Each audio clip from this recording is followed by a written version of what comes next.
In the early 20th century, philosophers reached a conclusion that seemed harmless.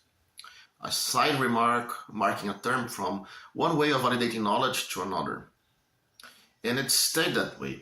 A private game for philosophers, nothing that could disturb ordinary life.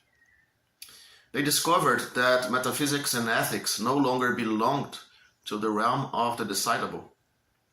The register of the possible and the impossible, once mirrored by the moral register of duty and prohibition, was replaced by the register of what could be tested, by the contingent ways imagination could create and verify within the methods of empirical science.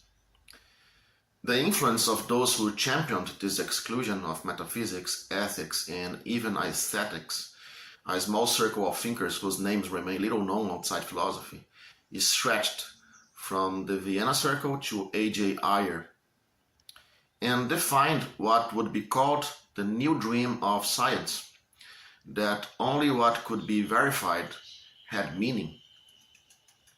Everything else, they said, was nonsense. Wittgenstein's Tractatus sealed the verdict, whereof one cannot speak, and thereof one must be silent. For a while, it seemed that the mystery of meaning had been solved, simply by refusing to ask about it, and coping instead with whatever convergence or methods could reach. Until convergence itself became the problem, because now simulation wears the mask of convergence. The false can pass every test of the true. No counting machine can count the difference without risking confusion. So, ironically, a century later, the question has returned, sharper, more intimate, and harder to dismiss.